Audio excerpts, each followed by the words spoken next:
Stamp act बना हुआ है। मतलब एक्ट क्या है? एक, लेकिन ये एक सेंट्रल एक्ट है।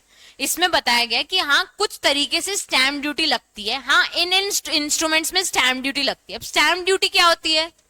गवर्नमेंट के पैसे कमाने का तरीका। टैक्स लगता है जैसे, वैसे एक स्टैंप ड्यूटी लगती है कि गवर्नमेंट बोलती है कि अगर तुम ऐसे मेजर ट्रांजैक्शंस करते हो, उसका एक इंस्ट्रूमेंट क्रिएट करते हो। इंस्ट्रूमेंट यानी डॉक्यूमेंट, अग्रीमेंट। हमको उस अग्रीमेंट में आपसे क्या चाहिए? Stamp duty. अगर आप चाहते हो वो लीगली वैलिड हो तो आपको हमें क्या भरना है? स्टैंप ड्यूटी भरना है। अब हमने वो इंस्ट्रूमेंट्स का पूरा डिस्क्रिप्शन दे दिया है कि अगर आप ट्रांसफर ऑफ प्रॉपर्टी का एक इंस्ट्रूमेंट करते हो, स्टैंप ड्यूटी भरो। मॉर्टगेज का करते हो, स्टैंप ड्यूटी भरो। शेयर ट्रांसफर करते हो, स्टैंप ड्यूटी भरो। डीमैट के थ्रू शेयर ट्रांसफर होता है, मत भरो। ठीक है, मतलब कोई भी चीज पेपर में लेके आते हो तो क्या करनी है? स्टैंप ड्यूटी भरनी है। अब stamp duty, stamp act central है, लेकिन स्टैंप ड्यूटी पे करना स्टेट मैटर हो गया है। क्या हो गया है? State matter. अपना अपना स्टेट अपनी अपनी स्टैंप ड्यूटी बताता है। ठीक है, तुम कंपनी सेक्रेटरीज के लिए बहुत इंपॉर्टेंट है, क्योंकि आए दिन तुमसे क्लाइंट पूछेगा इसमें कितनी स्टैंप ड्यूटी, इसमें कितनी स्टैंप ड्यूटी, इसमें कितनी स्टैंप ड्यूटी। ये सिर्फ तुमको ही पढ़ते आता है क्योंकि। ठीक है, अब एक और चीज, कंपनी बनाते हैं हम, कंपनी इनकॉर्पोरेशन पढ़ा होगा। कंपनी इनकॉर्पोरेशन पे स्टैंप ड्यूटी लगती, क्यों? कौन सा पेपर है लीगल? उसमें क्या लीगल पेपर है? स्पाइस, स्पाइस तो फॉर्म है। MOA, memorandum of association, subscribers to company, इस पे एमओए पे, main memorandum of association actually एक डॉक्यूमेंट है जहां पे 4 subscribers, basically example 4 share holders मिलकर डिसाइड करते हैं इन ऑब्जेक्ट्स पे हम बिजनेस करेंगे। ठीक है, तो इस पे क्या लगती है? Stamp duty. अब मैं आपको एक ऐसे डिस्क्रिप्शन दे रही हूं, जैसे कि दिल्ली में 1000 रुपए लगेगी। ठीक है, एमओए में डिपेंडिंग आपका ऑथराइज कैपिटल 15 लाख से कम है तो अमाउंट। फिर लेकिन सबसे ज्यादा ना एमपी में लगती है 7550 रुपए। मतलब यहाँ पे एक्चुअली कंपनीज कम है। यहाँ पे आपने कंपनी खोली तो आपको 7550 रुपए स्टैंप। मतलब हमारा स्टेट कंपनीज में सबसे ज्यादा स्टैंप ड्यूटी लेता है। ठीक है, दिल्ली सबसे ज्यादा कम लेता है। मैंने एक शेड्यूल खोला है। अच्छा, शेड्यूल मैंने पढ़ा है, क्या होता है शेड्यूल? इंटरप्रिटेशन ऑफ स्टैट्यूट में देखा था अपन ने। बेसिकली टेबल ऑफ फॉर्मेट्स होते हैं। लिमिटेशन एक्ट के नीचे शेड्यूल था, किस किस केसेस में कितनी कितनी लिमिटेशन है। वैसे स्टैंप एक्ट, मतलब अगर मैं बोलूं महाराष्ट्र का स्टैंप एक्ट, उसके नीचे क्या दिया? उसका शेड्यूल, कि किस किस ट्रांजैक्शन में कितनी स्टैंप ड्यूटी लगेगी। अब मैं आपको दिखाती हूँ कैसे दिया। देखो शेड्यूल 1 क्या लिखा है ऊपर heading? Stamp duty on instruments. दिख रहा है पहला पॉइंट क्या लिखा है? एक्नॉलेजमेंट। एक्नॉलेजमेंट क्या होता है? प्रूफ। ठीक है, proof of a debt written signed by on behalf of a debtor, या फिर कोई ऑर्डर और सप्लाई है। ठीक है, कोई स्टैंप ड्यूटी नहीं लिखी है, लेकिन इसके नीचे लिखा है कि अगर यही डेट आपका 5000 से एक्सीड करता है बट डज नॉट एक्सीड 10,000, मतलब आपका लोन अमाउंट कितना है? 5000 या फिर 10,000, कितनी पेनाल्टी, कितना स्टैंप ड्यूटी लिखा है? 1 रुपी लगेगा। ठीक है, फिर पॉइंट नंबर 2, कोई भी पार्सल, पैकेज, कंसाइनमेंट का लेटर या आर्टिकल आप बनाते हो तो 1% ऑफ द अमाउंट, मतलब जितना कंसाइनमेंट है वो सपोज 5 लाख का है तो 5 लाख का 1% आपको क्या लगेगी? स्टैंप ड्यूटी लगेगी। कोई एडमिनिस्ट्रेशन बॉन्ड साइन करा रहे हो आप, कि आप मेरे कंपनी में मैनेजर हो और अपन क्या साइन करेंगे? बॉन्ड साइन करेंगे। कितनी लिखी है स्टैंप ड्यूटी? 500 रुपए स्टैंप ड्यूटी भरनी है। ठीक है, ऐसे अडॉप्शन डीड 1000। अब और नीचे आते हैं, एफिडेविट्स लिखा हुआ है। देखो क्या लिखा है? अग्रीमेंट्स और रिकॉर्ड्स और मेमोरेंडम ऑफ एन अग्रीमेंट। पहला, अगर सेल और बिल ऑफ एक्सचेंज रिलेटेड है तो 1 रुपी फॉर एवरी 10,000 रुपीज। ठीक है, ये एग्जाम्पल मैं आपको समझाने की कोशिश कर रही हूँ कि इन्होंने 1 by 1 एक एक प्रॉपर्टी का डिस्क्रिप्शन दिया और उसमें क्या लगाई है? स्टैंप ड्यूटी लगाई है। ऐसा ही मैं एक बार एमपी का शेड्यूल खोलती हूँ।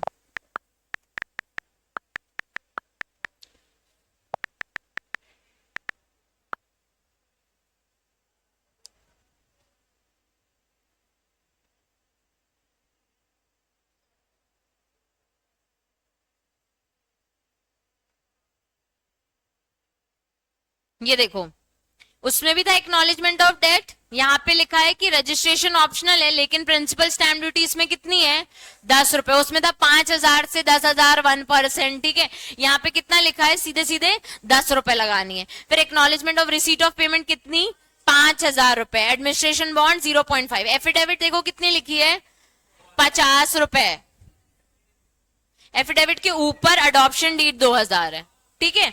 उसके बाद फिर कुछ कुछ बहुत सारे अग्रीमेंट्स होते हैं, तो बहुत सारे अग्रीमेंट्स लिखे। कंस्ट्रक्शन अग्रीमेंट है तो 0.5%, ठीक है। उसके बाद कोई फ्रेंचाइज अग्रीमेंट है तो कितनी लिखी है, 10,000 स्टैम्प ड्यूटी भरनी है, ठीक है। ऑप्शन रजिस्ट्रेशन कराना है ना, तो अपन ने पढ़ा मैंडेटरी रजिस्ट्रेशन किनका है, तो ये वाले अग्रीमेंट्स का मैंडेटरी रजिस्ट्रेशन नहीं है।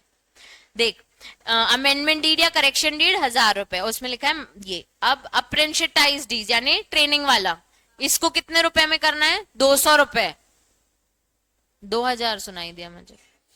आर्टिकल ऑफ एसोसिएशन ₹5000 लिखा है, ठीक है। कोई बॉन्ड हो तो 0.5%। फिर और दिखाती हूं, कन्वेंस। कन्वेंस यानी क्या बताया था, ट्रांसफर, ठीक है। अब कन्वेंस यानी असाइनमेंट ऑफ डीड हो रहा हो तो 0.5, कोई सेल विद पोजेशन हो रहा हो तो फिर 5%, 3%, ऐसे करके आपकी 5%, 5% ऐसे करके आपकी स्टैम्प ड्यूटी लगेगी। ये आपको याद नहीं करना है, सिर्फ सिखाने के लिए। चार्ज देखो, ऑफ द अमाउंट, जितना सेल का अमाउंट है उस पे, ठीक है। अब देखो, फर्दर चार्ज, और चार्ज क्रिएट कर रहे हो तो कितना परसेंट लिखा है, 5%, जितना लोन अमाउंट है उसका 5%। हाँ, एक्चुअली आप स्टैम्प पेपर लेते हो ना, वो पैसा गया गवर्नमेंट के पास, ठीक है। उसके बाद इंडेनिटी बॉन्ड। इंडेनिटी क्या पढ़ा है हमने, किसी को इंडेनिफाई करना, उसका आपने क्या कर दिया, बॉन्ड साइन कर दिया थर्ड पार्टी गारंटी में। इसमें इंडेनिफायर और इंडेन कितना है, ₹1000। लीज डीड, लीज डीड क्या होता है, लीज पे देना, कितना लिखा है, 0.5। ये पूरे लीज डीड के डिस्क्रिप्शंस दिए हैं। Letter of guarantee, letter of licence, memorandum of association लिखा है 0.1%। वो अमेंड हो गया है अब अपना। पार्टनरशिप अग्रीमेंट करते हो अगर, तो डिसोल्यूशन है तो कितना, 5%। Power of attorney, power of attorney पढ़ी है, क्या होता है, किसी को ऑथराइज कर देना, कितना, पावर ऑफ अटॉर्नी में stamp duty ₹1000। Share warrant, share warrant कितना लिखा है, 7.5। और विल डीड और ट्रस्ट, विल डीड में कितनी लिखी है, देखो स्टैम्प ड्यूटी 0, ठीक है। समझ आया सबको। अब स्टैम्प एक्ट खोलो।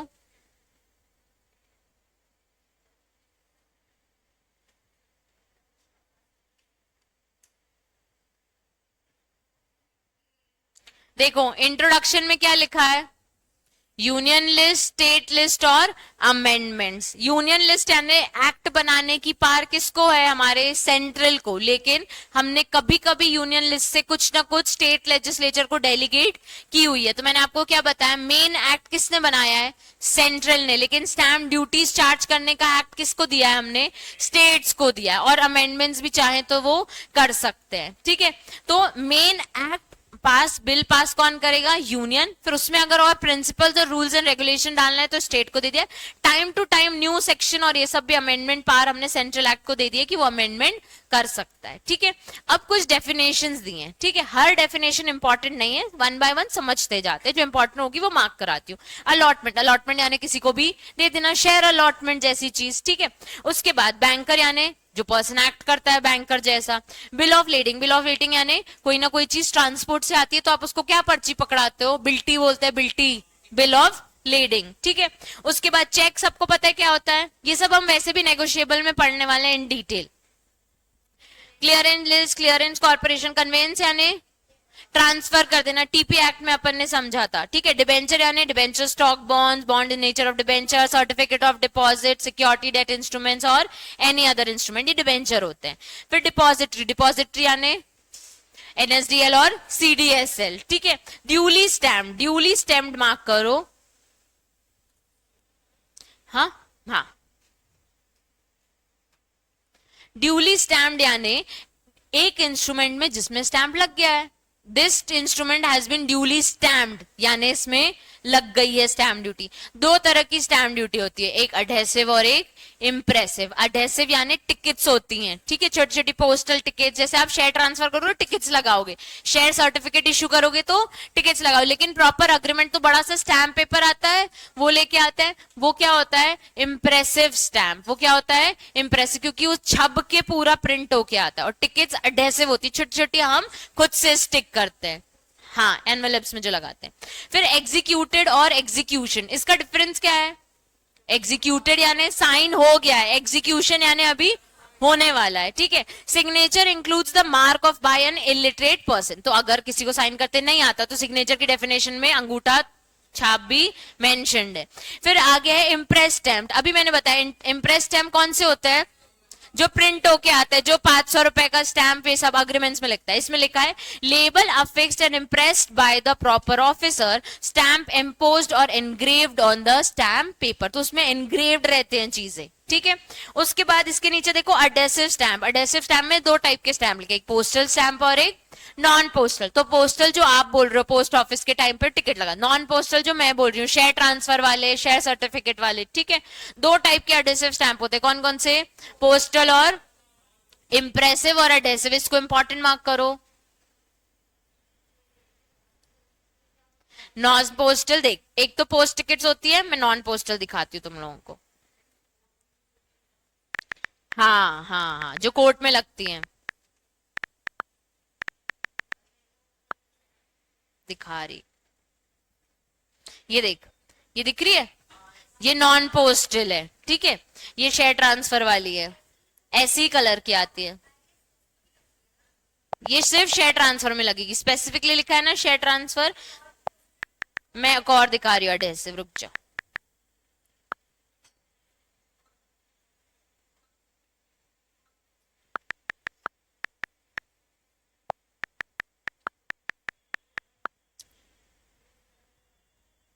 ये दिख रही छोटी सी रेड कलर की, दिस इज नॉन पोस्टल, ठीक है। ये जो छोटी छोटी लगी हुई हैं ये ऐसी आती हैं, 25 रुपए की, 1 रुपए की। ये पोस्टल वाली तो जो पोस्ट ऑफिस में अपन लगाते हैं एनवेलप्स पे,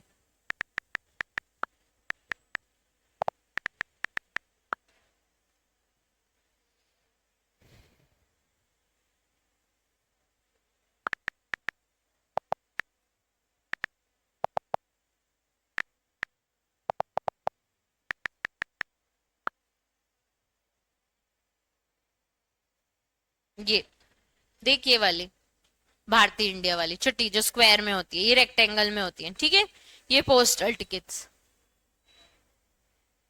ये इसको रेवेन्यू स्टैम्प भी बोलते हैं, जो शेयर ट्रांसफर वाली होती है, ये रेवेन्यू स्टैम्प आपको ये काम आएगी, ये खरीदनी पड़ती है, ठीक है।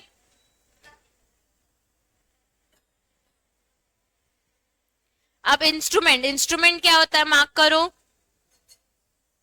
देखो इंस्ट्रूमेंट में क्या लिखा है, एवरी डॉक्यूमेंट जिससे कोई ना कोई राइट या liability purpose to be created, transfer, limited, extended और एक्सटिंग्विश, ये अपन ने रजिस्ट्रेशन एक्ट में एक बार पढ़ा है, ठीक है। मतलब कोई भी डॉक्यूमेंट जिससे राइट और लाइबिलिटी क्रिएट होती है वो एक इंस्ट्रूमेंट। दूसरा क्या लिखा है, कोई भी डॉक्यूमेंट जो आपने सेम चीज लेकिन इलेक्ट्रॉनिकली क्रिएट किया, और any other document mentioned in schedule 1। तो जैसे अभी अपन ने शेड्यूल देखा ना, वो सारे लोग क्या होते हैं, इंस्ट्रूमेंट्स होते हैं, ठीक है। तीन चीजें होती है इंस्ट्रूमेंट में, पहला any document which purpose to be create any right और लाइबिलिटी, जिससे किसी की राइट और लाइबिलिटी आप क्रिएट करते हो, एक्सटेंड करते हो, लिमिट करते हो, ट्रांसफर करते हो। दूसरा क्या है, सेम चीज आपने क्या की है, इलेक्ट्रॉनिकली क्रिएट की। तीसरा क्या है, एनी अदर डॉक्यूमेंट जो शेड्यूल 1 में दिया हुआ हो, ठीक है।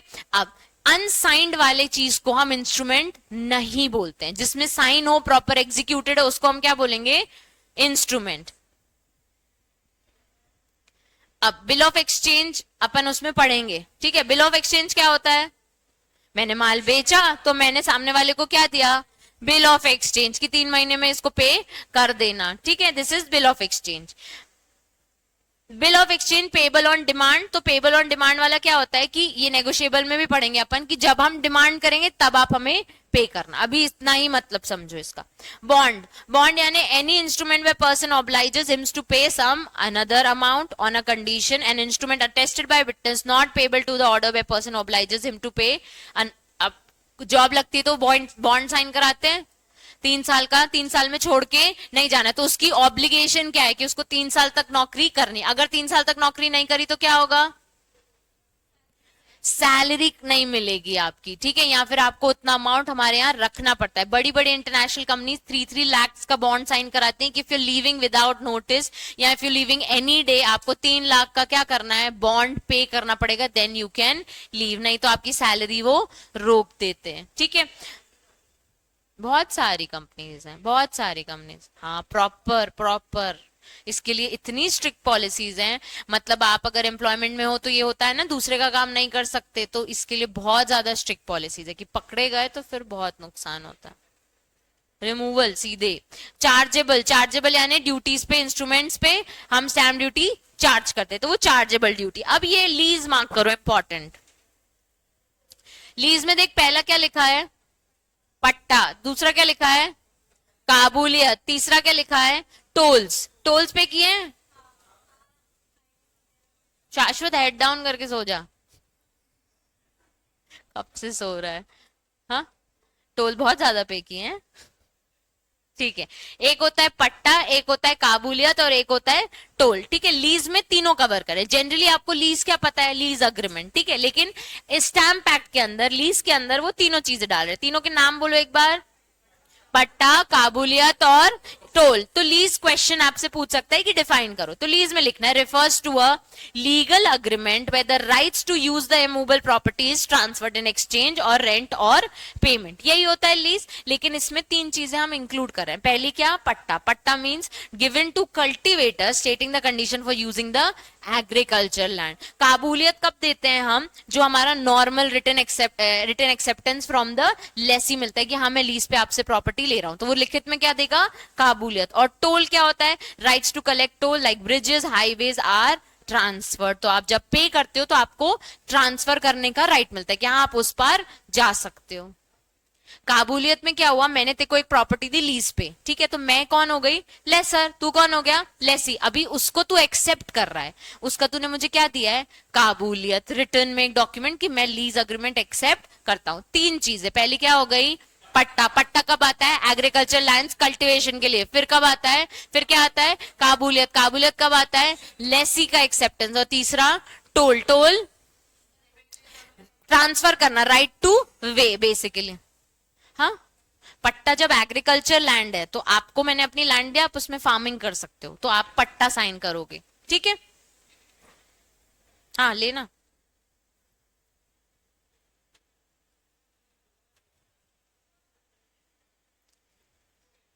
हो गया। देखो, पट्टा is an instrument given by the collector और district or any other receiver of the revenue to the cultivator. काबूलियत is executed by the lessee। और टोल यानी टैक्स और सम लिबर्टी और प्रिविलेज पास करना ब्रिज को, हाईवे को, तो आप क्या पे करते हो, टोल पे करते हो, ठीक है। प्रोमिसरी नोट भी अपन उसमें पढ़ने वाले हैं। प्रोमिसरी नोट बेसिकली क्या होता है, पे करना, promise to pay some amount is a promissory note, ठीक है। तो एक डॉक्यूमेंट जो अनकंडीशनल है, अंडरटेकिंग है कि मैं आपको कोई ना कोई पे करूंगा अमाउंट, और मनी सर्टेन होता है कि 10,000, 20,000, 30,000। It must be payable to और ऑर्डर सर्टेन पर्सन और document must be sign by the maker. Promissory note के एसेंशियल्स, पहला क्या है, अंडरटेकिंग टू पे। दूसरा, कुछ ना कुछ मनी ही होना चाहिए, फिर मनी सर्टेन होना चाहिए, और फिर दूसरे पर्सन को पे करना है, उसका नाम होना चाहिए कि इसी को पेमेंट होगी, और साइन होना चाहिए जो बना रहा है, ठीक है। रिसीट, रिसीट यानी जैसे बिल ऑफ एक्सचेंज की रिसीट, चेक की रिसीट्स, प्रॉमिसरी नोट की रिसीट, के एक्नॉलेजमेंट कि आपका अमाउंट हमको मिल गया है। Whereby any other movable properties acknowledge कि हाँ मूवेबल प्रॉपर्टी हमको मिल गया है। फिर सेटिस्फैक्शन ऑफ डेट, डेट और डिमांड, इसको मार्क करो। साइंस और इम्पोर्ट्स यानी एक्नॉलेज। रिसीट के आगे लिखो एक्नॉलेजमेंट ऑफ पेमेंट रिसीव्ड, लिखो acknowledgement of payment received by bill of exchange, फिर मार्क कर लो मूवेबल या डेट और डिमांड या फिर imports. Acknowledgement of payment received, receipt मत लिखना, रिसीव्ड।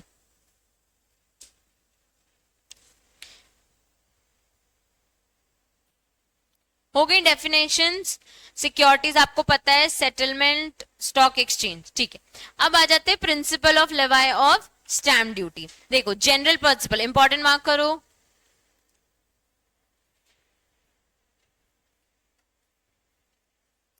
पहला क्या लिखा है, पॉइंट जोर से रीड करो सब।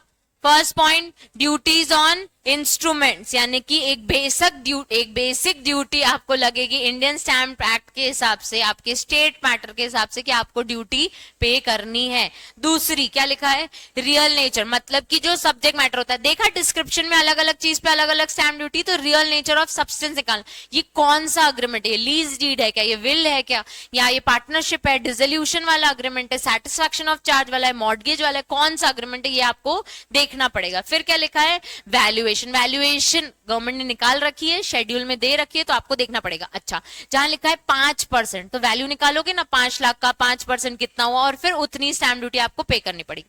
फिर incidence of payment of duty and penalty, what if stamp duty नहीं पे करी, क्या होता है, पेनाल्टी कब लगती है। अपन ने एक अग्रीमेंट साइन कर लिया आज, ठीक है, आपके और मेरे बीच में इतना इतना पढ़ाना है, इतना इतना रिजल्ट लाना है, अग्रीमेंट स्टैम्प नहीं करवाया, क्या होगा, स्टैम्प ड्यूटी नहीं पे करी, लीगली एक्सेप्टेबल नहीं होगा श्रेयांश, ऐसा होगा क्या, नहीं पढ़ाया मैंने, कोर्ट में केस करने जाओगे तो कोर्ट फेंक देगा क्या अग्रीमेंट, स्टैम्प ड्यूटी नहीं पे करके आओ, भाड़ में जाओ, नहीं, कोर्ट ने बोला है स्टैम्प ड्यूटी नहीं पे की तो विथ पेनाल्टी अभी पे करके आओ, आओ फिर अपन हियरिंग करते हैं। बेसिकली स्टैम्प ड्यूटी नहीं पे की तो आपको कोर्ट रिजेक्ट नहीं करेगा, आपको एक टाइम देगा कि रीपे करके आओ विथ पेनाल्टी। तो मतलब कि अगर ऐसा कोई अग्रीमेंट है जिसमें स्टैम्प ड्यूटी पे नहीं की गई है, तो आप उसको ऐसे कंसल्ट कर सकते हो कि कोई बात नहीं अभी पे कर दो विथ पेनाल्टी, कोर्ट एक्सेप्ट कर लेगा। कोर्ट को किससे मतलब है, पैसे से, कभी भी दो। तो लेकिन क्या करो, पेनाल्टी बचाने करने के लिए पहले ही दे दो, 500 भर दो, नहीं तो 1000 रुपए लग जाएंगे, तो क्या बेटर है, 500 भरना तो पड़ेगा ही, ठीक है। नेक्स्ट, ये हो गया penalty. Law relating to payments, हर एक्ट ने अपना अपना लॉ बनाया हुआ है कि इस तरीके से हमारे स्टेट में अगर अग्रीमेंट में एंटर करते हो तो पेमेंट करना पड़ेगा। अब मैं जबलपुर में बैठी हूँ, मेरी एक पार्टी है जिसके साथ अग्रीमेंट हो रहा है, वो बैंगलोर में है, कहाँ की स्टैम्प ड्यूटी आएगी, क्यों क्यों बैंगलोर की क्यों, तो यहां बैठ के मैं यहां बना रही हूँ ना, यहां बनाया मैंने डॉक्यूमेंट पूरा, मैंने यहां बनाया, मैंने यहां साइन किया, उसने वहां साइन किया। अब ई अग्रीमेंट है, ऑनलाइन बिजनेस का अग्रीमेंट है, पार्टीज अलग अलग जगह है, स्टैम्प ड्यूटी तो लगेगी ना यार, अग्रीमेंट है, बिजनेस अग्रीमेंट है। एक पार्टी जबलपुर में है, एक पार्टी बैंगलोर में, कहाँ स्टैम्प, कौन सी एक्ट की लगाऊंगी, कौन सा शेड्यूल खोलूंगी, दोनों की क्यों लगाऊंगी, इतना पैसा नहीं है मेरे पास, कोर्ट क्यों मुझे इतनी चीजें एंटरटेन करेगा यार, आपको जहां सस्ती मिलेगी वहां लगा दूंगी, ठीक है। अभी देखो ये बात फैक्ट है कि जहां पे एग्जीक्यूशन होता है वहां की स्टैम्प ड्यूटी, ठीक है, तो आप चेक कर लो कि यार एमपी में कम लग रही है, बैंगलोर में ज्यादा लग रही है, उसको बोलो एमपी में एग्जीक्यूट करते हैं, ठीक है। बैंगलोर में कम लग रही है तो क्या बोलूंगी, बैंगलोर, हाँ, नहीं, इट्स अ फैक्ट, जहां पे आपको लग रहा है कि एग्जीक्यूशन यहाँ हो रहा है तो वहां की स्टैम्प ड्यूटी, अगर एमपी में एग्जीक्यूशन हो रहा है तो एमपी की स्टैम्प ड्यूटी। अब जाके बैंगलोर में एग्जीक्यूट नहीं करना है हमको, लेकिन इफ ऐसी सिचुएशन है कि दो अलग अलग पार्टीज अलग अलग स्टे करती है तो यू कैन चेक और वहां की स्टैम्प ड्यूटी लगाओ, लेकिन स्पेसिफिकली फिर उसको एग्जीक्यूट भी वहां पे करवाओ, मतलब place of signing should be Bangalore, ठीक है।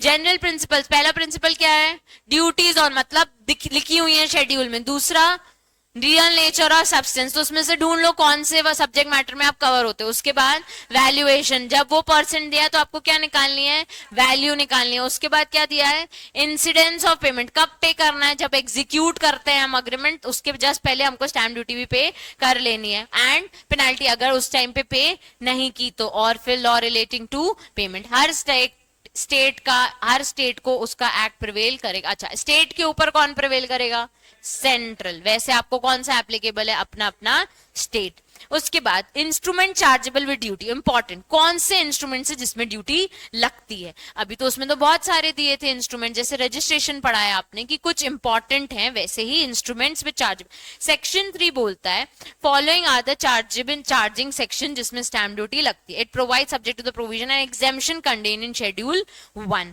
पहली चीज बोला है every instrument mentioned in schedule 1, every instrument mentioned in schedule 1 उसमें क्या लगेगी, स्टैम्प ड्यूटी।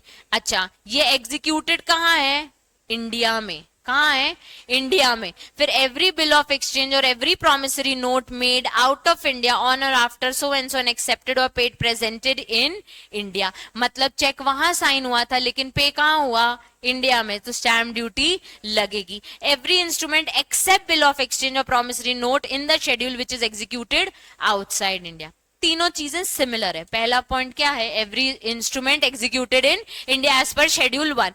थर्ड पॉइंट क्या है, every instrument as per schedule 1 but executed outside India. Second point है बिल ऑफ एक्सचेंज और प्रोमिसरी नोट जो कि एग्जीक्यूटेड बाहर है लेकिन पेड और प्रेजेंटेड कहाँ हो रहा है, इंडिया में, तो उस पर भी क्या होगी, स्टैम्प ड्यूटी। क्लियर है, ये याद कर लो। इंस्ट्रूमेंट चार्जेबल विद ड्यूटी, पहला पॉइंट क्या है, इन इंडिया। दूसरा क्या है, एवरी बिल ऑफ एक्सचेंज और promissory note executed outside India लेकिन प्रेजेंटेड इन इंडिया। फिर एक और चीज, every instrument except bill of exchange और प्रोमिसरी नोट, मतलब जो शेड्यूल 1 में है लेकिन एग्जीक्यूटेड आउटसाइड इंडिया, लेकिन एग्जीक्यूटेड आउटसाइड इंडिया। सबको क्लियर है, सबको डॉक्यूमेंट बाहर हो रहा है तो भी स्टैम्प ड्यूटी लगी, क्यों, पार्टीज इंडिया की है इसलिए। उसके बाद however no duty shall be charge in respect of following. पहला पॉइंट क्या लिखा है, जो भी इंस्ट्रूमेंट फेवर ऑफ गवर्नमेंट में होता है तो गवर्नमेंट अपने आप को तो पैसा देगी नहीं, तो उसमें कोई स्टैम्प ड्यूटी नहीं लगेगी। An instrument for sale transfer disposition either absolutely by way of mortgage और अदरवाइज एनी शिप वेसल और any part share of the property जिसपे रजिस्ट्रेशन मर्चेंट शिपिंग एप्लीकेबल है या Indian registration ship act applicable है amended bye subsequent acts. मतलब कि कोई भी मॉर्गेज आप क्रिएट कर रहे हो फॉर एनी शिप वेसल और एनी पार्ट, उसमें स्टैम्प ड्यूटी नहीं लगी। क्यों, क्योंकि जो आपका रजिस्ट्रेशन ऑफ शिप एक्ट है उसमें ऑलरेडी मेंशन्ड है, तो वो ड्यूटी आपको पे करनी है, इंडियन स्टैम्प ड्यूटी आपको पे नहीं करनी है। किस किस पे स्टैम्प ड्यूटी एप्लीकेबल नहीं है, any instrument which is created in favour of government. दूसरा, sale transfer disposition of the ships vessel और एनी अदर पार्ट। क्यों नहीं है उस पर एप्लीकेबल, क्योंकि इंडियन रजिस्ट्रेशन एक्ट या दूसरे सब्सिक्वेंट एक्ट उस पर एप्लीकेबल है। केस लॉ होमवर्क लिखो।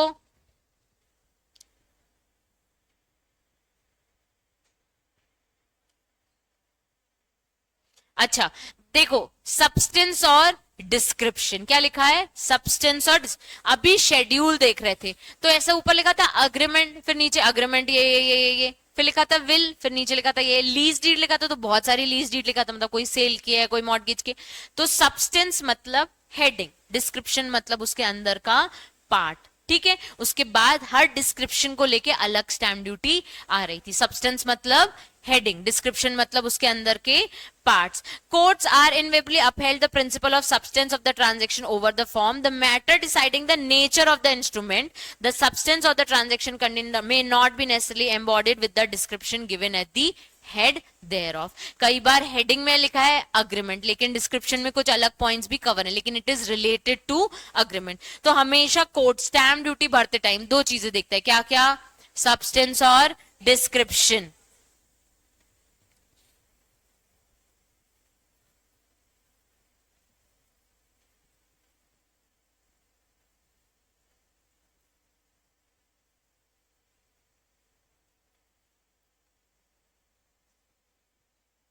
देखो ये क्या लिखा है, डिस्क्रिप्शन ऑफ द इंस्ट्रूमेंट्स। एक महाराष्ट्र खोलना है मेरे को, हाँ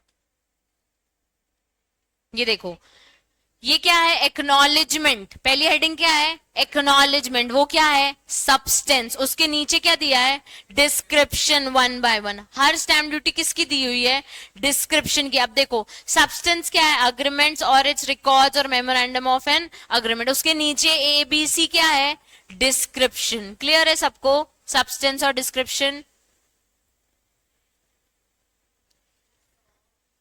Extent of the liability of the instrument to duty several instrument in single transaction of sale, mortgage और settlement. Heading पढ़ो क्या है? Heading पढ़ो क्या है? Extent of liability. Extent of liability यानी कितनी स्टैम्प ड्यूटी पे करनी है. फिर ऑफ इंस्ट्रूमेंट्स टू ड्यूटी, मतलब कितनी ड्यूटी कितनी लाइबिलिटी आएगी. ब्रैकेट में क्या लिखा है?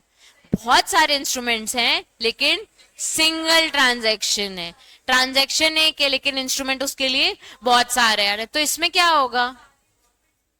सारे इंस्ट्रूमेंट्स की मिला के स्टैम्प ड्यूटी लगेगी. और कुछ? एक ही स्टैम्प ड्यूटी लगेगी सबके लिए. और कुछ? जो हाईएस्ट स्टैम्प ड्यूटी है वो लगेगी. और हाईएस्ट वाला दूसरा है. सिर्फ प्रिंसिपल इंस्ट्रूमेंट में स्टैम्प ड्यूटी आपको पे करनी पड़ेगी. ठीक है, देखो सेक्शन 4 बोलता है कि अगर सेल है, मॉर्टगेज है या सेटलमेंट है, मतलब उसके लिए आप बहुत सारे इंस्ट्रूमेंट्स में अगर यानी मॉर्टगेज डीड भी बनाई, सेल डीड भी बनाई, फिर एक और कॉम्पोजिशन डीड भी बनाई, तो एक एक ट्रांजेक्शन के लिए बहुत सारे अग्रीमेंट्स बन रहे हैं. ठीक है, only the principal instrument shall be chargeable with the duty prescribe for conveyance and mortgage और सेटलमेंट. मार्क करो principal instrument. Each other instrument जो बाकी सारे हैं वो chargeable with duty of 1 rupee. Main principal instrument पे स्टैम्प ड्यूटी लगा लो 500 रुपए, बाकी सब में एक रुपए ही लगा लेना. ठीक है,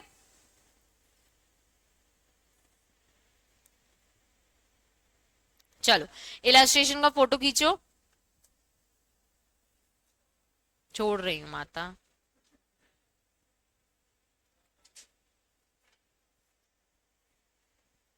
पहला क्या लिखा है? बस ये लास्ट है. पहला क्या लिखा है? Consent of sale deed. Consent on sale deed. A nephew gave his consent to a sale deed on a same document. The sale deed was the principal document. और जो consent था वो सिर्फ 1 रुपए. ख्वाहिश. नेक्स्ट एग्जाम्पल क्या है? नहीं दिख रहा क्या? अच्छा, डिक्लेरेशन आफ्टर सेल. डिक्लेरेशन में लिखा है after a sale 2 declarations confirm the property was subject to a mortgage. Verdict क्या आया? All documents together completed the sale, only the principal was chargeable full duty. ऐसे गिफ्ट एंड लिविंग एक्सपेंसेस तो main gift deed पे आएगा और living expenses 1 रुपए में जाएंगे. ठीक है, transfer of with supporting document, तो ट्रांसफर वाला मेन डॉक्यूमेंट, सपोर्टिंग डॉक्यूमेंट्स में 1 रुपए. एक बार इसको रीड करके आना. ठीक है, बस बाकी कल से पढ़ेंगे. रोते रहते हैं. 12:30 हो गया. कहाँ करने देते.